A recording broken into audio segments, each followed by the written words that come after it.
what conditions it happened, what kind of power is involved, what countries are involved, what type of people are involved. Was it a prostitute?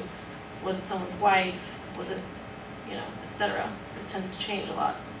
And then jurisdictional hierarchy and kind of clearly defined boundaries are really brought into question, because these boundaries and these neat boxes that we like to see laws exist really kind of fall apart when we look at a lot of these cases, especially SOFA agreement cases, because of how the countries negotiate what power and what rights these forces have when they're abroad.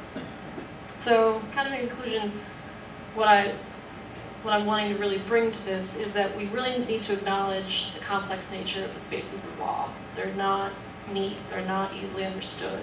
They don't apply homogenously throughout that entire space. They don't apply evenly to everyone within that space.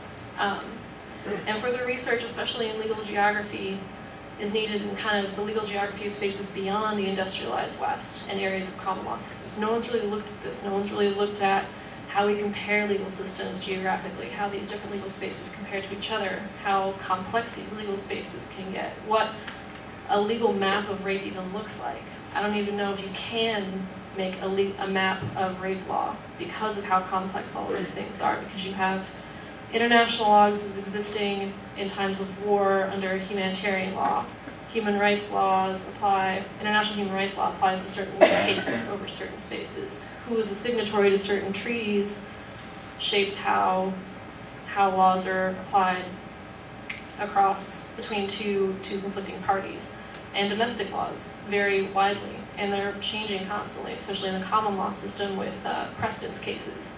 So I don't even know if you can make these maps, but if you can, what do those maps look like? And what can those maps tell us?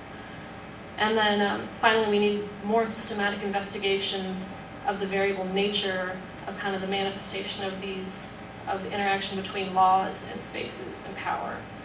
Because up to this point, the studies have been very introductory, and we haven't really figured out kind of a systematic way to look at these so we can start really comparing cases with each other, because they're very, very complex. So finding more systematic ways to do that and draw better conclusions and draw more conclusions is needed.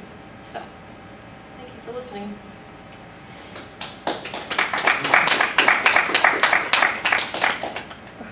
Yeah.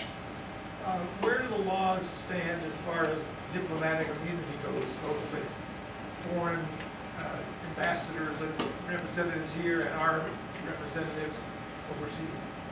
In terms of diplomatic immunity, it's kind of the same as the SOFA agreements.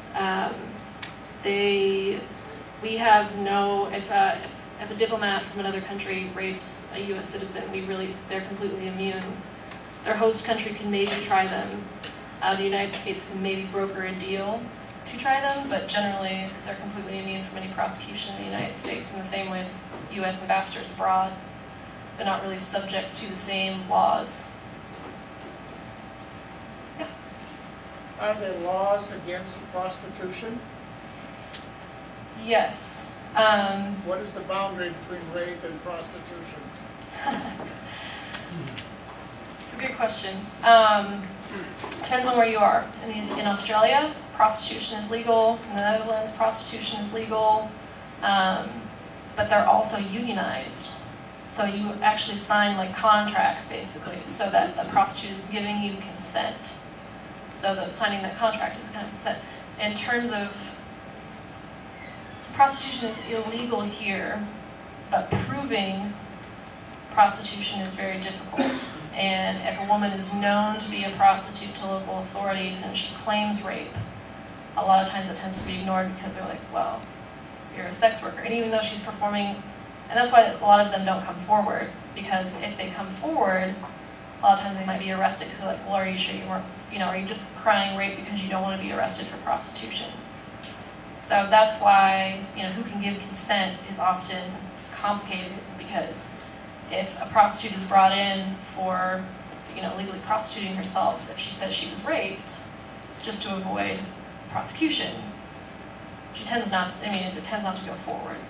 So in the case of prostitution, it's the woman who's guilty. Yes. In the case of rape, it's the man who's guilty. Yeah, Yeah. And I mean, it gets into the questions of rape culture in that if a girl was drunk, was it her fault if she was raped? Or if a girl was dressed provocatively. Because in South Africa, you see that a lot. If a woman comes in and says she was raped, the police will say, well, you're wearing a short skirt, you asked for it. So that really gets into questions of rape culture, which is really, really difficult because that has there's so much ideological power on who we think can be raped, even though she thinks she was raped, and she knows she was raped, but outside views are like, well, you shouldn't have been drunk and by yourself, or you shouldn't have been wearing that short skirt. Yeah? You've proven to me conclusively today that trying to regulate human behavior is exceedingly complicated. Yeah. You've also proven again, as in most cases in my life, that my corollary to Murphy's Law is nothing simple ever was. Mm-hmm. And I've also concluded today that if I was of legal age, which I guess in America is 18 years of age, and if I wanted to have a sexual relationship with anybody, I better have a consent form and have a notary public with me to verify that it was a done deal, Mm-hmm. and stamping, everything. And I can't imagine anybody even wanting to have sexual intercourse. And from your map, I think I learned that in Greenland, it's all white, and I think I understand that because it's so cold up there, nobody has sexual relations. Is that right? What's interesting is when you look at a lot of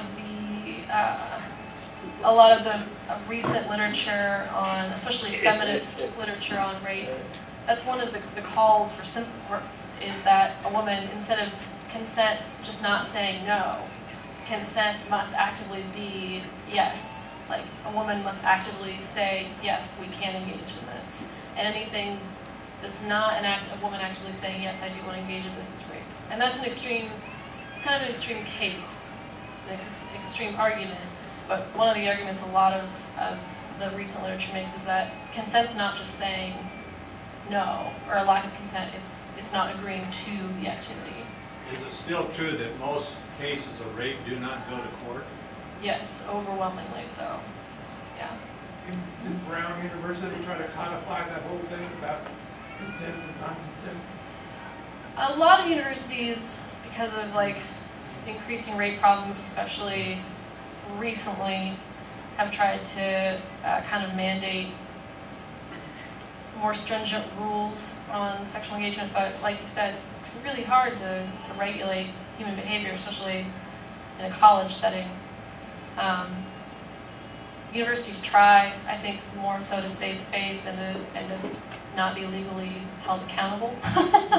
So I don't know how much they're actually really trying to help the situation rather than just trying not to be legally held accountable. Shayla, did you have a question?